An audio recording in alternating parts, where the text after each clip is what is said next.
Hello dear students, welcome to VPIC online classes. How are you all? Hope you all are well. I am your physics teacher Kuldeep sir. Today I will revise you chapter second. आज मैं आपको इस video में बेटा chapter second यानी chapter second में काफ़ी चीज़ें आपको कराई गई थी, कुछ शेष चीज़ें रह गई थी। आज उनको हम लोग सॉल्व करेंगे और इसके ऑब्जेक्टिव क्वेश्चन सॉल्व करेंगे। द्रव्यमान के मात्रक आपको मैंने छोटे मात्रक बढ़ा दिए थे, आज आपको बड़े मात्रक पढ़ना है। बड़े मात्रक में जैसे आपका स्लग हो गया, एक स्लग बराबर होता है 10 की यानी 14.57 किलोग्राम। एक क्विंटल बराबर आपको पता है 1000 किलोग्राम यानी 100 किलोग्राम होता है। एक मीट्रिक टन बराबर 10 क्विंटल होता है। तो ये सारी चीज़ें आपको नॉर्मल चीज़ें आपको पता है। अब हम लोग पढ़ेंगे समय के मात्रक, यूनिट्स ऑफ टाइम पढ़ेंगे। समय के मात्रक, समय का मात्रक आप देख सकते हैं। समय के छोटे मात्रक देखते हैं। आपको पता है 1 मिली सेकंड बराबर 10 की घात -3 सेकंड होता है। 1 माइक्रो सेकंड बराबर 10 की घात -6 मीटर सेकंड होता है। 1 नैनो सेकंड बराबर 10 की घात -9 सेकंड होता है। ये सारी चीज़ें आपने सुना है, लेकिन आपके लिए सेक नया है। तो 1 सेक बराबर होता है 10 की घात -8 सेकंड होता है। उसके बाद बात करते हैं 1 मिनट बराबर आपको पता है 60 सेकंड होते हैं। 1 मिनट इज इक्वल टू आपको पता है 60 सेकंड होते हैं। 1 घंटा बराबर होता है आपको पता है 1 घंटे में 60 मिनट होते हैं और 1 मिनट में कितने सेकंड होते हैं 60 सेकंड होते हैं। तो 1 घंटे में टोटल सेकंडों की संख्या 300 यानी 3600 होती है। 300 यानी 3600 होती है। ठीक है। उसके बाद एक दिन की बात करते हैं। एक दिन में आपको पता है 24 घंटे होते हैं। 24 घंटे में यानी 1 घंटे में 60 मिनट होते हैं और 1 मिनट में 60 सेकंड होते हैं। टोटल आप सॉल्व करेंगे तो 86,400 आएगा, यानी एक दिन में सेकंडों की संख्या आएगी 86,400। अब बात करते हैं 1 वर्ष की। 1 वर्ष में आपके 365 दिन होते हैं।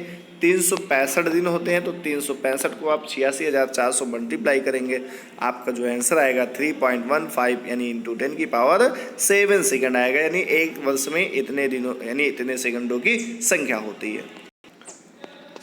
उसके बाद आपको कुछ विधियाँ बताई गई थी, प्रतिध्वनि विधि, लेसर विधि और एक और मेथड थी बेटा, उसको क्या बोलते हैं, एक और मेथड था। आपके 4 मेथड थे, तो हम लोग प्रतिध्वनि विधि से देखते हैं।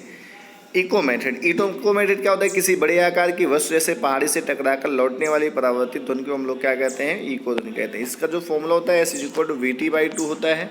उसके बाद हम लोग लेसर मेथड पढ़ते हैं। लेसर मेथड का फुल फॉर्म मैंने आपको बताया था, light amplification bye simulated emission of radiation. ठीक है। इसका उपयोग क्या होता है, इस विधि का उपयोग करके लंबी दूरियों जैसे पृथ्वी से चंद्रमा की दूरी ज्ञात करने में किया जाता है। यह विधि भी प्रतिध्वनि के सिद्धांत पर आधारित है। अगर आपसे पूछा जाता है कि लेसर विधि किस सिद्धांत पर आधारित है, तो प्रतिध्वनि के सिद्धांत पर आधारित है। फॉर्मूला आपको पता ही है। अब बात करते हैं सोनार विधि की। सोनार विधि क्या होता है, सोनार मेथड क्या होता है, यह विधि भी प्रतिध्वनि के सिद्धांत पर आधारित होती है। यानी किस मेथड पे बेस्ड होती है, इको मेथड पे बेस्ड होता है। इसके द्वारा क्या करते हैं, जैसे पनडुब्बी हो गई और इसी तरह के, यानी इस विधि में जहाज से जल के पराश्रय तरंगों को प्रेषित किया जाता है। जब इन तरंगों के मार्ग में कोई पनडुब्बी, बर्फ की चट्टान आदि जैसी कोई बाधा आती है, तो ये तरंगे उससे टकरा के क्या होती हैं, परावर्तित हो जाती है। इसका जो फॉर्मूला आता है S=VT/2 आता है। कितना आता है, S=VT/2 आता है। क्योंकि थ्योरेटिकल है तो इससे ज़्यादा क्वेश्चन बन नहीं पाएंगे, जो भी बनेगा मैं आपको बता दे रहा हूँ। इसके बाद हम लोग इसके ऑब्जेक्टिव क्वेश्चन देखते हैं। ऑब्जेक्टिव क्वेश्चन देख लो, उसके बाद आप खुद ही समझ में आ जाएगा कि कितना आएगा कितना नहीं आएगा। तो आइए हम लोग ऑब्जेक्टिव क्वेश्चन देखते हैं। आपको मैंने ऑब्जेक्टिव क्वेश्चन इसमें दिया है, आपको ऑब्जेक्टिव क्वेश्चन मैंने दिया है, आप इसमें देख के क्वेश्चनों पे टिक करें। जैसे कहा कि निम्नलिखित में से कौन सा एसआई मूल मात्रक नहीं है, यानी एसआई मात्रक नहीं है, आपको ये बताना है। जैसे एम्पियर है, एम्पियर आपका धारा का मात्रक होता है, जो मूल मात्रक है आपका। कैंडला भी आपका जो तीव्रता का मात्रक होता है, ये भी मूल मात्रक है। केल्विन आपका ये भी मूल मात्रक है। यानी यहाँ से आप ऑप्शन पे टिक करेंगे तो किस पे करेंगे, न्यूटन पे। यानी न्यूटन क्या होता है, एसआई मूल मात्रक नहीं होता है। उसके बाद बेटा आपको बताया था मैंने 1 माइक्रोन बराबर होता है, 1 माइक्रोन बराबर होता है 10 की घात -6 मीटर होता है। आपको इसको अच्छे से पढ़ लेना है। 1 माइक्रोन बराबर 10 की घात -6 मीटर होता है। 1 माइक्रोन बराबर कितना होता है, 10 की घात -6 मीटर होता है। उसके बाद आपको पता है 1 मीटर तुल्य बराबर होता है एंगस्ट्राम। आपको मैंने बताया था कि 1 एंगस्ट्राम बराबर होता है 10 की घात -10 मीटर, 10 की घात -10 मीटर। तो यहाँ से अब अगर 1 मीटर बराबर निकालेंगे तो आएगा 10 की घात 10 एंगस्ट्राम। 10 की घात 10 एंगस्ट्राम, 10 की घात कितना आएगा, यानी 10 एंगस्ट्राम होगा। निम्नलिखित में से कौन दूरी का मात्रक नहीं है, निम्नलिखित में से कौन दूरी का मात्रक नहीं है? आपको पता है कि एंगस्ट्रॉम भी दूरी का मात्रक होता है, फर्मी भी दूरी का मात्रक होता है, पार्सिक भी होता है। तो इसमें कौन नहीं होगा? बार्न नहीं होगा। क्या होगा? बार्न नहीं होगा। अब आपको पता है एक फर्मी बराबर होता है, एक फर्मी बराबर होता है 10 की घात -15 मीटर। एक फर्मी बराबर क्या होता है? 10 की घात -15 मीटर। फर्मी इसका मतलब लंबाई का सबसे छोटा मात्रक क्या होता है बेटा? फर्मी होता है। क्या होता है? फर्मी होता है। निम्नलिखित में से कौन सा व्युत्पन्न मात्रक है? व्युत्पन्न मात्रक आपको बताना है, कैंडिला जो है आपका व्युत्पन्न नहीं मूल मात्रक है, किलोग्राम भी मूल मात्रक है, मीटर भी मूल मात्रक है। आपका जो न्यूटन होगा वो क्या होगा? आपका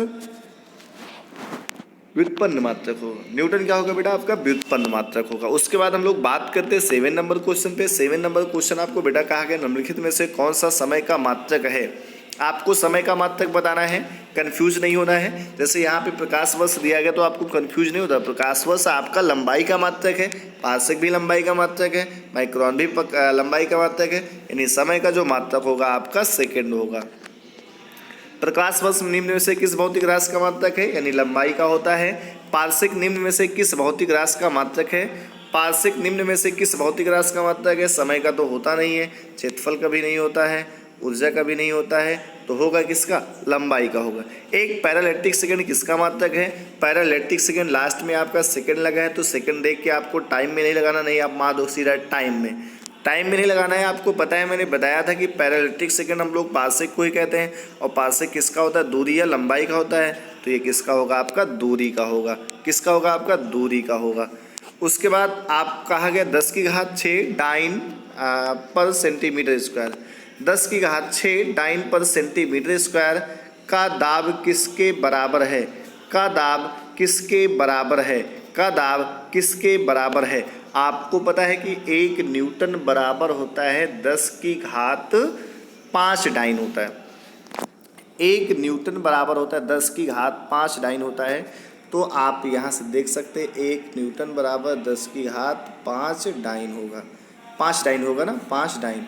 अगर यहाँ से डाइन बराबर निकालेंगे तो जाएगा 10 की घात -5 हो जाएगा, यानी 10 की घात 6 गुणे 10 की घात -5, और सेंटीमीटर को आप मीटर में कन्वर्ट करेंगे तो 10 की घात -2 से आप भाग करेंगे, यानी 10 की घात -4 होगा। ऊपर जाएगा तो जाएगा 10 की घात 4 हो जाएगा। 10 की घात कितना होगा? 4 हो जाएगा ना। तो हो जाएगा आपका यहाँ से बचेगा -5, यानी 6 में से 5 जाएगा, 1 बचेगा, 10 की घात 5 आएगा। यानी आपका जो आंसर आएगा 10 की घात 5 न्यूटन पर मीटर स्क्वायर आएगा। 10 की घात 5 न्यूटन पर मीटर स्क्वायर। उसके बाद अगले में कहा कि नाभ की त्रिज्या 10 की घात -15 मीटर की कोट क्या है? इसे व्यक्त करने के लिए उपयुक्त मात्रक है। आप कह सकते हैं कि फर्मी है। क्या है? फर्मी है। ठीक है। तो इस तरीके से आपके चैप्टर सेकंड के ऑब्जेक्टिव क्वेश्चन थे बेटा। आपको इन क्वेश्चनों को अच्छे से सॉल्व करना है, एकदम पक्का इससे 1-2 क्वेश्चन आपको आएंगे। ठीक है। तो अब हम लोग अगले वीडियो में चैप्टर नंबर 3 की बात करेंगे। Thank you. Stay home, be safe, keep studying.